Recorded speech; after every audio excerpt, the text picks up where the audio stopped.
wabarakatuh. Saya Jasina Pitasari dari kelas TIP Ganjil 2018. Saya akan mempresentasikan tentang jurnal 2 yang berjudul Analisis Morfometri di Daerah Rentan Gerakan Tanah. Studi kasus DAS Mikro Cibintinu dan Cibodas, Kabupaten Bandung. Penulis Sukrisianti, Rizka Maria, Fitriani Agustin, dan Khoiri Sugianti. Latar belakang: daerah aliran sungai atau DAS adalah entitas hidrologi alami dari awal terjadinya limpasan permukaan hingga mengalir ke suatu sungai atau titik tertentu.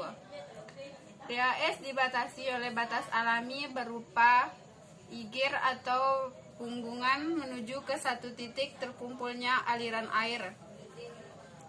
Dalam ilmu geomorfologi, dari morfologi, nilai dari setiap parameter morfometri dalam sebuah DAS menentukan karakteristik DAS tersebut. Analisis morfometrik DAS dianggap sebagai metode yang tepat dalam memahami hubungan berbagai aspek dalam sebuah DAS. Analisis DAS berdasarkan parameter morfometrik sangat penting untuk perencanaan DAS karena memberikan informasi mengenai karakteristik lereng, topografi, kondisi tanah, karakteristik air limpasan, potensial air permukaan, dan lain-lain. Lokasi penelitian: DAS Mikro Cibintinu dan Cibodas merupakan bagian dari sub-sub DAS Cibintinu yang bermuara di Sungai Cisangkuy.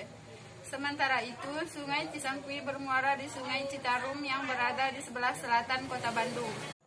Sub-sub DAS Cibintinu mencakup sebagian wilayah Kecamatan Arjasari pada bagian hulu dan sebagian wilayah Kecamatan Pamengkepuk pada bagian hilir.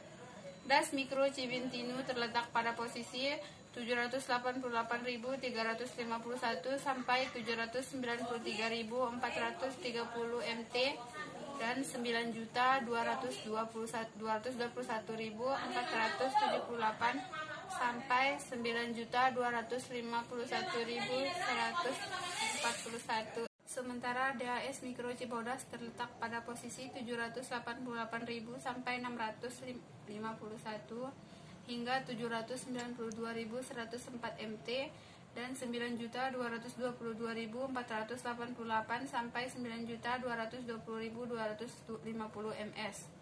DAS Mikro Cibintinu dan Cibodas secara berturut-turut memiliki luas 9,93 km persegi dan 4,19 km persegi. Alat dan bahan yang digunakan pada penelitian ini yaitu 1. Data DEM atau Digital Elevation Model Tracer dengan resolusi spasial 9 meter.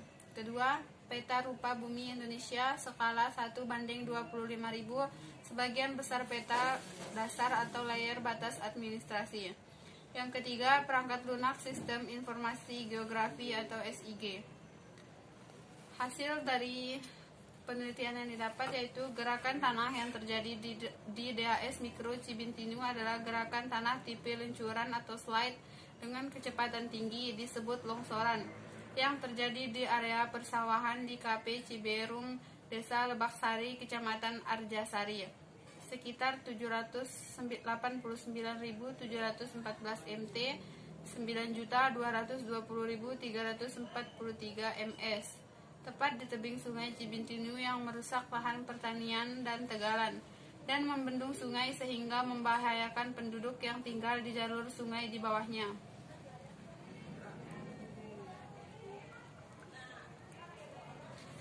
DAS Mikro Cibintinu dan Cibodas memiliki 4 orde sungai, yaitu orde 1, 2, 3, dan 4. Setiap orde sungai dihitung baik jumlah ruas atau NU maupun total panjangnya atau LU. Sebagai contoh, di DAS Mikro Cibintinu, orde ke-1 memiliki 57 ruas sungai dengan total panjang 12,78 km. Orde kedua memiliki 12 ruas sungai dengan panjang 11,44 km dan seterusnya. Panjang total sungai di tiap orde tersebut digunakan sebagai masukan untuk menghitung parameter berikutnya, yaitu total panjang sungai dalam sebuah DAS. Jumlah ruas dan panjang total sungai dari setiap orde digunakan untuk menghitung panjang rata sungai. Nilai panjang sungai membutuhkan data masukan berupa total panjang sungai per orde. Nilai L untuk Cibintinu dan Cibodas secara berturut-turut adalah 32,27 dan 12,43 km. Kesimpulan, das mikro Cibintinu yang mengalami gerakan tanah tipe longsoran besar memiliki karakteristik das bentuk memanjang, tahap geomorforik mudah dan dipengaruhi oleh variabel litologi, lereng, dan topografi. Das mikro Cibodas yang mengalami gerakan tanah tipe rayapan memiliki karakteristik das berbentuk bulat, tahap geomorfik lanjut dan tidak dipengaruhi oleh variabel litologi, lereng, dan topografi. Hal ini dapat dijadikan masukan untuk penelitian lebih lanjut untuk mengetahui ada tidaknya keterkaitan antara karakteristik suatu das dengan tipe longsoran. Sekian review jurnal dari saya. Wassalamualaikum warahmatullahi wabarakatuh.